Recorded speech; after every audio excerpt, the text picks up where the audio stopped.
जय श्री राधा कृष्ण। श्री विष्णु मम हृदय में प्रेरणा करने वाले नाथ, लिखो महात्म कार्तिक का, रखो सिर पर हाथ। फ्रेंड्स, पिछले वीडियो में हमने कार्तिक मास महात्म्य की कथा का अध्याय 17 व 18 सुना था। आज हम अध्याय 19 सुनेंगे। राजा पृथु ने पूछा कि हे देव ऋषि, अब आप यह कहिए कि भगवान विष्णु ने वहां जाकर क्या किया तथा जलंधर की स्त्री का प्रतिपद कैसे भंग हुआ। श्री नारद जी ने कहा कि जलंधर के नगर में जाकर भगवान विष्णु ने उसकी पतिव्रता स्त्री वृंदा का प्रतिपद भंग करने का विचार किया।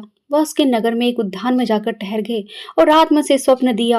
उनकी माया द्वारा जलंधर की पत्नी ने रात में यह स्वप्न देखा कि उसका पति नग्न होकर सर पर तेल लगाए महेश पर चढ़ा हुआ है।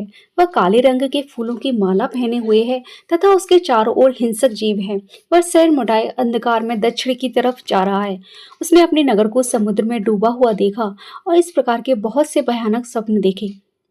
तुरंत ही वह जाग उठे और स्वप्न के संबंध में विचार करने लगी। इतने में ही उसने सूर्य को उदय होते हुए देखा और सूर्य में से उसे एक छिद्र दिखाई दिया तथा वह कांतिहीन था। इसे उसने अनिष्ट जाना और भयभीत होकर रोने लगी और वह छज्जे पर गई, अटारी पर चढ़ी, भूमि पर उतरी, पर मगर उसे कहीं भी शांति प्राप्त नहीं हुई। फिर वह अपनी दो सखियों को साथ में लेकर उपवन में गई, परंतु वहां पर भी उसको शांति प्राप्त नहीं हुई। फिर वह जंगल में निकल गई, वहां भी उसे चैन न आया। वन में उसने सिंह के समान दो भयंकर राक्षसों को देखा, जिससे भयभीत होकर वहां से वह भागने लगी। अपनी रक्षा के लिए याचन वहां जंगल में उसने दो शिष्यों सहित दो तपस्वियों को देखा। वृंदा उनके पैरों को हाथ लगाकर उनसे अपनी रक्षा के लिए याचना करने लगी। मुनि ने अपनी एक ही हुंकार से उन दोनों राक्षसों को वहां से भगा दिया। वृंदा को आश्चर्य हुआ और वह भय से मुक्त हो मुनि को हाथ जोड़कर प्रणाम करने लगी और कृतज्ञता का ज्ञापन किया। फिर उसने मुनि से अपने युद्धरत पति के संबंध में अपनी कुशल क्षेम पूछी। मुनि ने मौन हो आगे पीछे देखकर कुछ कहना चाहा। उसी समय दो बानर उनके पास आकर हाथ जोड़कर खड़े हो गए। जो ही मुनि ने भौहों से संकेत किया तो वो उड़कर आकाश में चले गए। फिर वह जलंधर का सिर व धड़ लेकर मुनि वापस आ गए। तब वृंदा अपने पति को मरा जानकर मूर्छित होकर धरती पर गिर पड़ी और अनेक प्रकार के वचन कहकर विलाप करने लगी। उसने मुनि से कहा कि हे कृपानिधि, आप मेरे पति को जीवित कर दीजिए।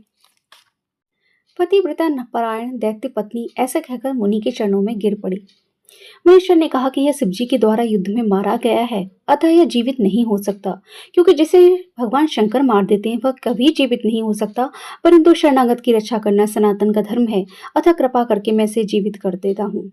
श्री नारद जी कहते हैं कि वह मुनि साक्षात विष्णु थे, जिन्होंने ऐसा माया फैलाई थी। वह वृंदा के पति को जीवित करके अंतर ध्यान हो गए।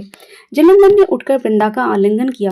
वृंदा भी पति को जीवित देखकर बहुत खुश हुई और अब तक हुई सब बातों को स्वप्न समझा। इसके पश्चात वृंदा सकाम हो बहुत दिन तक अपने पति के साथ विहार करती रही। एक दिन उसने संभोग काल के अंत में भगवान विष्णु को पहचान लिया। तब वह उन्हें प्रताड़ित करती हुई बोली कि हे परस्त्री से गमन करने वाले विष्णु, तुम्हारे शील को धिक्कार है। मैंने जान लिया है कि वह मायावी तपस्वी तुम ही थे। ऐसा कहकर क्रुद्ध हो प्रतिव्रता ने अपने तेज को प्रकट करते हुए श्राप दिया।